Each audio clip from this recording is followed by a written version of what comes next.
things to get there. I feel a little guilty because in the announcements I guaranteed you a night of fun.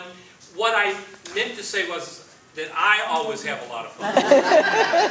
And some of my fun is at your expense. And I'm okay with that. It doesn't bother me. But a little bit, in case you don't know, I was born and raised in St. Louis.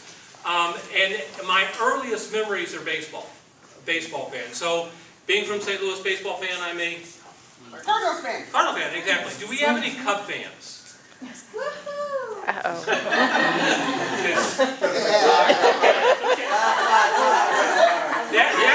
That will make too much difference because I usually ask if there's Cub fans so I know if I have to talk slower.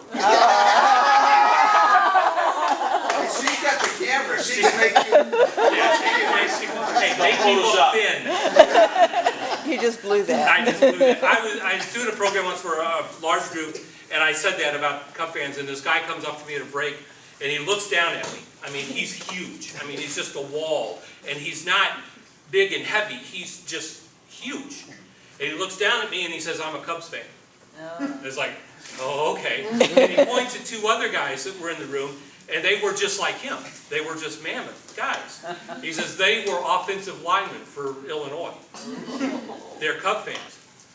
Okay. He points at two other guys who weren't huge. I mean, but you could tell they were built. They were built opposite of me. This was up here. And I mean, you could tell that they worked out. He says the guy on the right is a Golden Gloves boxer. The guy on the left is his sparring partner. They're Cub fans. I said, okay. He looks down and says, are you going to tell any more Cub jokes?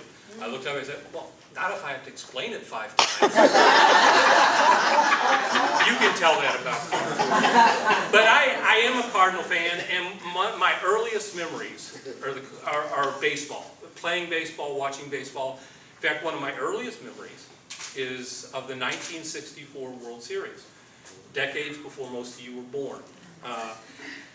But what I remember specifically is in the 4th game, in the 6th inning, Kenny Boyer hit a grand slam. The Cardinals were losing 3-0. He hit a grand slam. They won the game 4-3. Now, the interesting thing is I can remember watching it on TV, and I can remember who was on base. Anybody? I've never found anybody else that knows the answers. I've had a lot of people guess. Chris looks like he might know. Mike Shannon. Nope. Nope. Hooligan Javier. So it was before Cepeda. Yeah, Javier, no. But we can talk about that later. But I remember that because of the picture. And what I wish I would have learned from that is that that's how we see and understand things, is in pictures. It says when Jesus taught the people, he did what? Taught them in? He gave them a story. So they had something to see. Something to see. And I wish I would have known that growing up, because in school, well, let me ask it this way. I learned things the rote method. You know, you just go over it and over it. So a test is coming up, and they say you got to learn 10 things for this test. Here's the 10 things you need to know. I would sit down. Second person, it's your turn, okay? So when I say go, you do it backwards. Oh, Abraham Lincoln.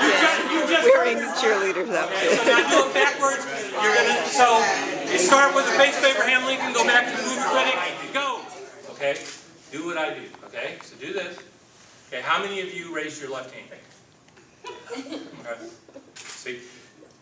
Well, okay. So it's a mirror effect. Some people will look at it. So whatever you raise doesn't matter. Okay. Now you turn them back to back. Okay.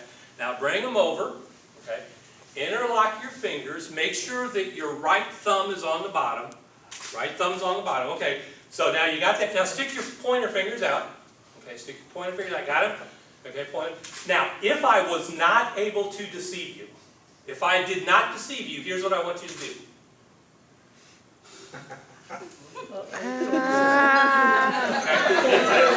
Maddening. We are so easily deceived. And so these communication skills will help you in your communication. So what is the first? Okay, the person with the biggest feet goes first. You'll have to decide that. And here's how you do it. First person's going to say, let's plan a trip to, and choose a location. You're planning a trip to, the first person chooses a location. Second person, you respond one sentence, but your response has to begin with yes, but.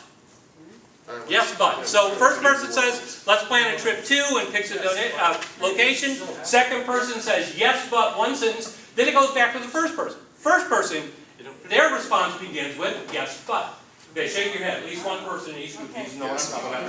So you have a conversation, let's plan a trip to Jamaica. Yes, but, it goes back and forth. Okay, we'll only give you about 20 minutes. Yes, and I'll bring my mother because she loves to go.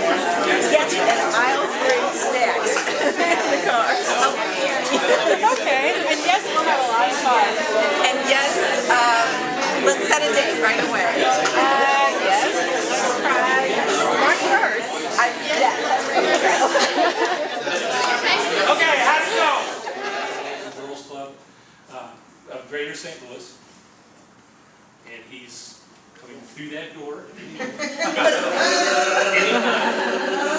Anytime, he's coming. And along with Marvin, he has some kids. We've got a few minutes. I will turn it over to Marvin.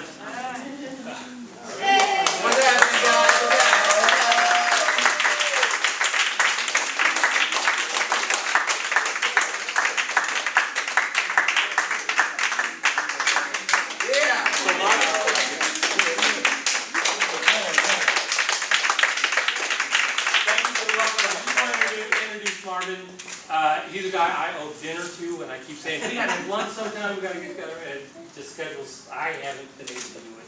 I appreciate Marvin and ask him to say a few words about Boys and Girl Clubs and what's happening.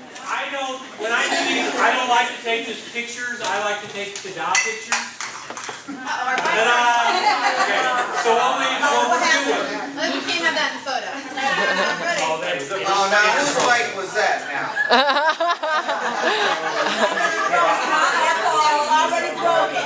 Okay, so here's what we do. On three, or after three, 1, 2, 3, ta-da. We went through that a couple weeks ago.